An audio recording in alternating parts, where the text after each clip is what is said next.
Right, welcome back, everybody. So let's get into this now. The Independent Electoral Commission, or the IEC, is today expected to announce its electoral program after the Constitutional Court dismissed its bid to postpone the upcoming local government elections. Now, while the Court's dismissal of the IEC's application to postpone the election to 2022 is clear, there are varying interpretations of what the ruling means for the elections timetable building up to the local government elections in October. Others construe the judgment to mean that it allows the IEC to amend the elections timetable for purposes of voter registration only, while others say it is up to the IEC to decide on whether it would restart its processes.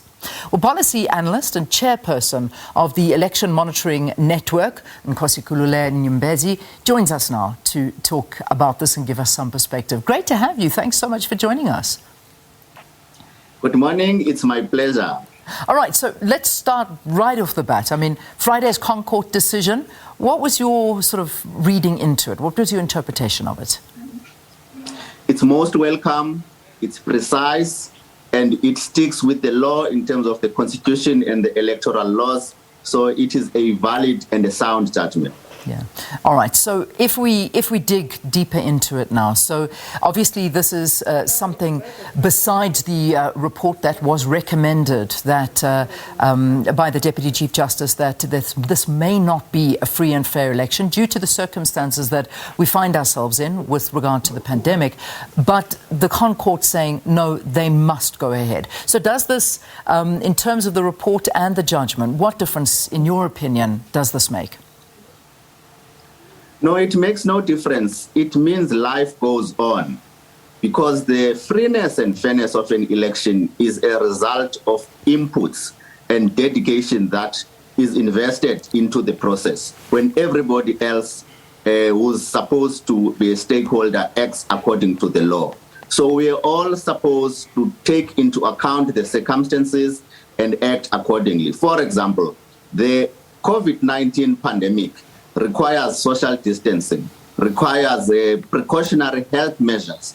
So it means we have elections without the rallies and the mass gatherings. That is what we just needed to stomach in and acknowledge as a new normal. So life goes on. It certainly does, and I must say, we're running a poll currently on our at Morning Live SABC Twitter page, and we asked the question, are you satisfied that the local government elections are going ahead this year? And it's quite interesting to see that of the 418 votes that have been casted so far, we can see that 63% of those that have voted have said yes, they're happy, and 16% are saying no, they're not happy. So it's a very small portion of looking into, what is in the psyche of the South African voter. But it does appear, from what we're seeing here, that South Africans are happy this is going ahead. South Africans want to vote. South Africans want to vote because we know that the Constitution is very strict as to say the term of office is only 5 years. And that is set in stone so that politicians and their mood does not put uncertainty as to whether after the end of 5 years we will have an election or not. That space we need to preserve. South Africans want to vote because a number of municipalities is dysfunctional. We have seen in the reports of the Auditor General where it talks about mismanagement of funds, where it talks about unaccounted for funds. So we cannot longer have by-elections now, even in terms of municipalities that have vacancies. So it pushes into one direction to say we must go ahead with the elections. And also it's the politicians who have been voted into office who must come and account as to what is it that they have done, what is it that they have not done. And I bet those who say they are not happy that we are going ahead with the elections are those who are incumbents, who are benefiting from the gravy train. But the majority of people who need to see change, they pin their hopes on these elections and the new mandate that will be given to the candidates. There was an understanding that Parliament would be the right place to discuss the postponement of the elections, not necessarily the Constitutional Court. And the case was likely to be referred to Parliament, but that did not happen. Speak to me about this.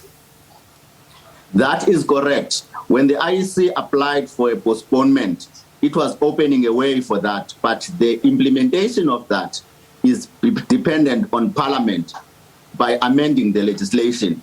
But we have said in the past that application is standing on shaky ground because we know that political parties, as your people who are participating in the polls, political parties are not united. So there was no guarantee that if the Constitutional Court had said amend the legislation and postpone so that in February, in April, we have elections, there was no guarantee that that was going to happen. The ANC itself is divided, so you would not have the necessary votes to reach at that stage.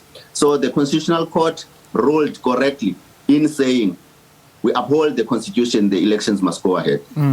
So obviously there's now, we're going into just over a month until the elections. The IEC are expected to make announcements today, so we'll wait and see what it is that they say. I think that briefing is happening at 3 o'clock this afternoon in terms of the way forward, because there's a lot that needs to happen now.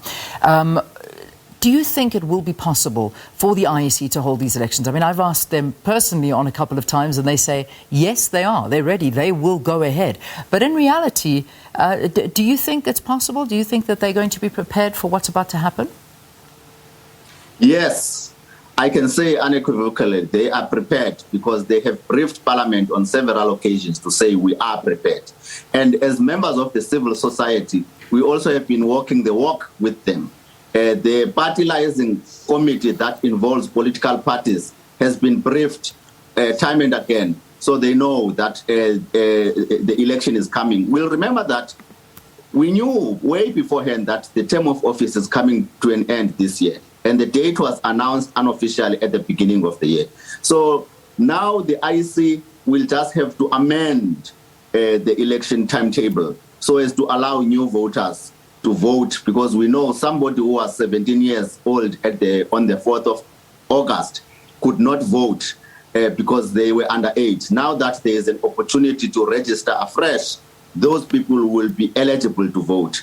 And the other thing that must happen, the re-registration, the opening of the process to register candidates must go ahead so that any political party candidates that needs to get into the list, they can do that. Because the right that is being facilitated is the right to vote and the right to stand for elections. So the candidate list registration must be opened by the IEC.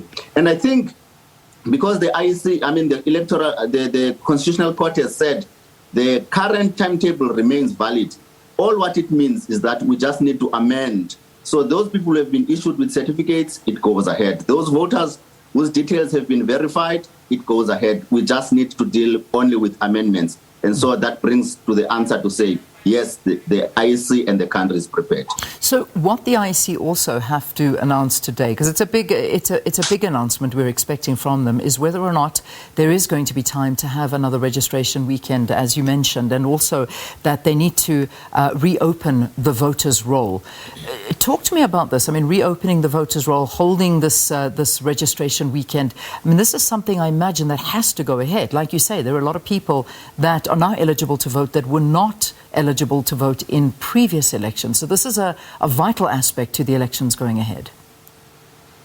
Yes. The anticipation is that the Electoral Commission will open the voter registration. But where things may differ is, are we going to have a voter registration weekend where all voting stations are open such that the citizens can go and register and check their names? If that is not practically possible, all we will hear is that as from today, maybe until Sunday, you can still go to your municipal office and register. You can still go to the internet and register. So it is not either or. The voter registration process will be open. However, we might not see all the voting stations open so that we can walk in. So it means the fulfillment of that requirement to put more people onto the voter registration roll, it will be fulfilled. That is what we expect. It is practical because all of this will be based on practicality. And civil society leaders and everybody, the call now is to say, South Africans, please go and register. Ask your neighbor to help you with your internet to register. If your voting station is open, go there. if your municipal office is open as we should, go and register and use this time. And we expect that window to open until Sunday night. Yeah. Now, let's talk about the position that the ANC find itself in. You touched on it very briefly, and that, of course, is the candidates list, because we know that last week when the ANC threatened to approach the Electoral Court, the UDM actually came ahead and said that it was also supporting the ANC because the party also found that the IEC's timetable was unrealistic from the beginning. So now, if we look at where we're at, I mean, media reports say that the ANC may use this Concord judgment to approach the Electoral Court to argue for the reopening of the candidates' registration process. But as far as we know, the ANC did withdraw that application last week. What's going to happen now? Are they going to be able to add more candidates on? Because, I mean, at this point, what is it, 93 municipalities that the ANC won't be contesting because they didn't get the names there on time? I anticipate that, yes, they will be able, anybody, not just the ANC, anyone wants to contest the elections will be able to register, to submit their name as a candidate. Why? The right we're talking about is the right to vote, which means you must register as a candidate. As a voter on the voters' roll. And the other side of the hand, the same right, is the other side of the coin, is the right to stand as a candidate. So if you are registered, you can stand as a candidate. If the voters' roll is open so that you can register, it means you can also be allowed to submit your name as a candidate. We just take a case study of a 17-year-old on the 1st of August was unable to vote. But now we've opened the chance for them to vote, let's say to register to vote until Sunday. So that 18-year-old, because they have just turned 18, so that 18-year-old who will register during this week must be afforded an opportunity to also stand as a candidate, just because the Constitution allows for that. So the ANC might not need to go to any court. All they need to do now is to submit their revised list of candidates, and it's not just the ANC, it's all other parties. And let me put a point. This is not going to be like being biased towards the ANC. We now know that there are candidates who are on the list that was submitted from different parties who have passed on coronavirus, natural causes. So it means those political parties must be afforded a chance to amend those candidate lists, including the ANC, without the need to make a special request to the Electoral Court or any other forum. Yeah. I mean, it is sounding simple from how you're explaining it, but it is not that much of a simple process because, you know, there are a lot of other political parties that manage to meet these deadlines in terms of registering the ward councillors, and they have worked to that timetable and the deadlines and that gazetted date that was there. You know, the reality is opening that up again is going to be quite a legal battle. I mean, you know, we've seen it in the past where, you know, once the deadline had passed, no political party was allowed to go and re-register. I mean, we saw that with the NFP, and that was a big case where they could not contest. Now, the ANC, it almost would look like they're the special child, would it not, if suddenly it is opened and they're able to do it? No, not at all. The Friday judgment by the Constitutional Court states unequivocally the proclamation by the minister that was made early in August is invalid and it's set aside. So it means we start afresh. So it means when we start afresh, we start everything afresh, registering of voters and registering of the candidates. And the court said the Electoral Commission, with its constitutional powers, can amend the timetable.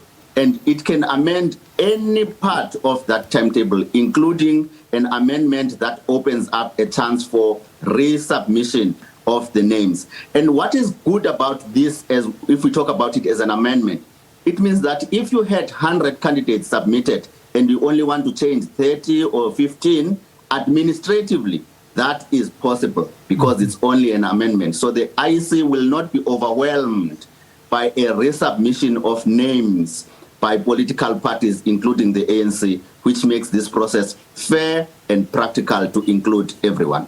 All right, we'll leave it there for this morning. Let's see what the IEC says this afternoon. Announcement coming from them on the way forward. It's a short time period they're working on, but the elections need to go ahead. Any date from the 27th of October to the 1st of November. That's when the elections have to take place. Policy Analyst and Chairperson of the Election Monitoring Network, Nkosikhulule Nyembezi, sharing his perspectives ahead of the IEC's announcement. Right.